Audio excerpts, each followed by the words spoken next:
प्रधानमंत्री किसान सम्मान निधि योजना के तहत 19वीं किस्त का इंतजार कर रहे किसानों के लिए आज का दिन बेहद महत्वपूर्ण है। केंद्र सरकार आज यानी 24 फरवरी को इस योजना की 19वीं किस्त जारी करने वाली है।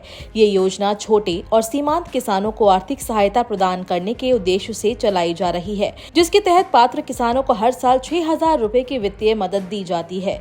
ये राशि 3 समान किस्तों में 2,000 रूपए प्रति किस्त डायरेक्ट बेनिफिट ट्रांसफर (डीबीटी) के माध्यम से किसानों के बैंक खाते में भेजी जाती है।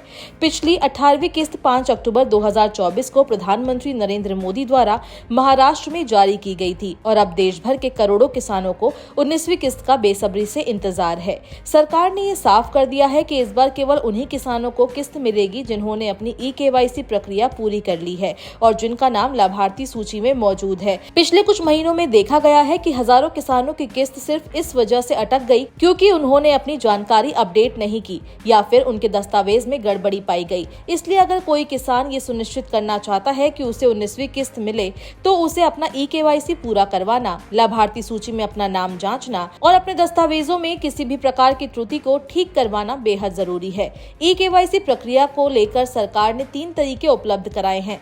पहला तरीका ओटीपी आधारित ई-केवाईसी है, जिसे पीएम किसान पोर्टल पर जाकर अपने रजिस्टर्ड मोबाइल नंबर के माध्यम से पूरा कर सकते हैं। दूसरा तरीका बायोमेट्रिक आधारित ई-केवाईसी है, जिसके लिए किसानों को अपने नजदीकी कॉमन सर्विस सेंटर (CSC) पर जाना होगा। तीसरा तरीका फेस ऑथेंटिकेशन आधारित ई-केवाईसी है, जो पीएम किसान मोबाइल ऐप के जरिए किया जा सकता है। सरकार लगातार किसानों को जागरूक कर रही है कि वे जल्द से जल्द अपनी ई-केवाईसी पूरी करें, क्योंकि बिना इसके 19वीं किस्त उनके बैंक खातों में ट्रांसफर नहीं की जाएगी।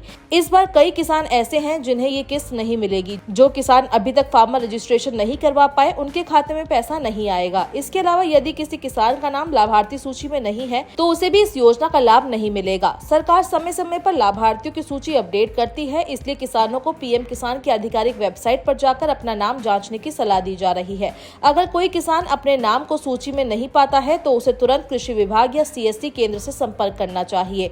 इस योजना को लेकर अक्सर किसानों के मन में एक सवाल ये भी आता है कि क्या एक ही परिवार के 2 सदस्य जैसे पिता और पुत्र इस योजना का लाभ ले सकते हैं। इस पर सरकार का स्पष्ट नियम है कि एक परिवार में केवल एक ही व्यक्ति को इस योजना के तहत वित्तीय सहायता दी जाएगी। यदि पिता पहले से ही इस योजना का लाभ ले रहे हैं तो पुत्र को इसका फायदा नहीं मिलेगा, और यदि पुत्र के नाम पर कृषि भूमि पंजीकृत है तो पिता को इस योजना से बाहर कर दिया जाएगा।